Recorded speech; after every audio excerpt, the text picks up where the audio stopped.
एक बार की बात है, एक पानी जहाज समुद्र के तूफानों में फंस गया था।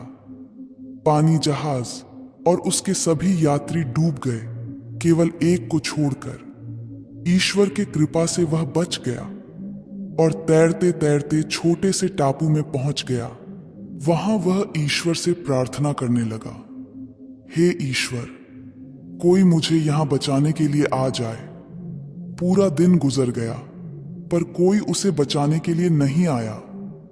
फिर वह रात को रेत में ही सो गया। दूसरे दिन उसने फिर प्रार्थना किया, पर कोई उसे बचाने के लिए नहीं आया। इस तरह से दिन गुजरते गए। वह रोज प्रार्थना करता, पर कोई मदद नहीं आया। 1 महीने बाद अब वह हार मान चुका था।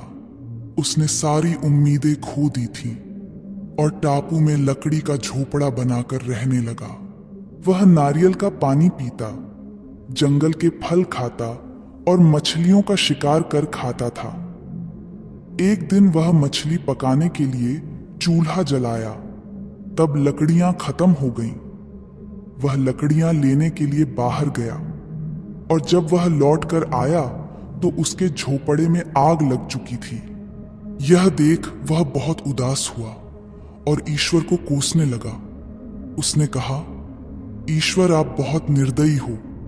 मैंने मदद मांगी, आपने मदद नहीं भेजा। मैंने रहने के लिए झोपड़ा बनाया, आपने उसे भी जला दिया। ईश्वर, आप बहुत निर्दयी हो। वह पूरा दिन ईश्वर को कोसते रहा। रात हो गई और वह बाहर रेत में ही सो गया। सवेरे जब उसकी नींद खुली, तब उसने एक बड़े से पानी जहाज को सामने पाया।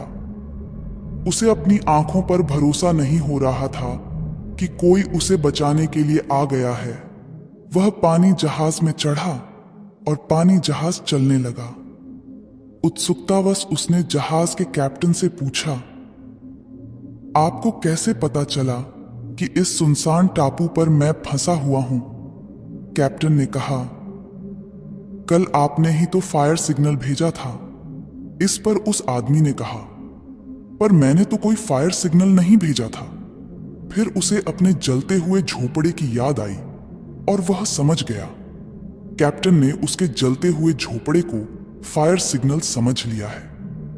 उसे एहसास हुआ कि झोपड़े में आग लगना ईश्वर का ही प्लान था, ताकि वह उस टापू से निकल सके। अब वह ईश्वर का शुक्रिया अदा करने लगा।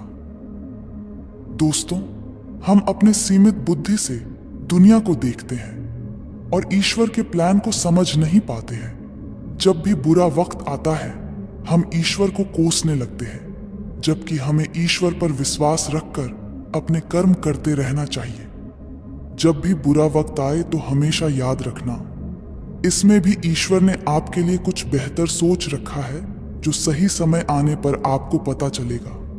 इसलिए कभी हार मत मानिए और अपने